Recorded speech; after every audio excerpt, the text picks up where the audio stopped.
অন্নপূর্ণা যোজনার টাকা না পেয়ে এবার ক্ষোভের বিস্ফোরণ। মহিলাদের বিক্ষোভে উত্তাল জঙ্গিপুর পৌরসভা। পরিস্থিতি এমন পর্যায়ে পৌঁছয় যে বিক্ষোভের মুখে পৌর কর্মীরা পৌরসভা ছেড়ে মহকুমা শাসকের দপ্তরের দিকে রওনা দিতে বাধ্য হন। অন্নপূর্ণা যোজনার টাকা না পাওয়ার অভিযোগে বৃহস্পতিবার উত্তাল হয়ে ওঠে জঙ্গিপুর পৌরসভা চত্বর। একাধিক মহিলা উপভোক্তা পৌরসভায় এসে বিক্ষোভ দেখান। বিক্ষোভকারীদের অভিযোগ, বারবার আবেদন জমা দেওয়ার পরেও তারা অন্নপূর্ণা যোজনার টাকা পাচ্ছেন না। পৌরসভায় এসেও সমস্যার কোনো সমাধান মিলছে না, তাই দ্রুত টাকা দেওয়া এবং সমস্যার কারণ স্পষ্ট করার দাবিতে পৌর কর্মীদের ঘিরে ধরে বিক্ষোভ দেখান তাঁরা। পরিস্থিতি ক্রমশ উত্তপ্ত হয়ে উঠলে বিক্ষোভের মুখে পড়েন পৌর কর্মীরা।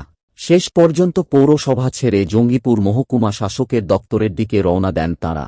ঘটনায় পৌরসভা চত্বর ব্যাপক উত্তেজনা ছড়িয়ে পড়ে।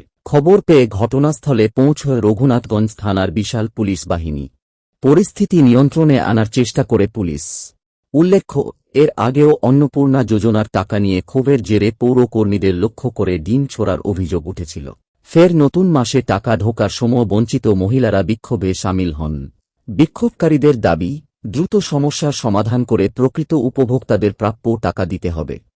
আমরা অন্নপূর্ণা টাকা এখনো পাইনি, 3 মাস হয়ে গেল, একবারও ঢুকিনি। যাদের দোতলা তিনতলা বাড়ি ঘর আছে, গাড়ি আছে, তারা পাচ্ছে, অথচ আমরা পাচ্ছি না। মানে আমাদের যোগ্য পাওয়া, কিন্তু আমরা একবারও পাইনি।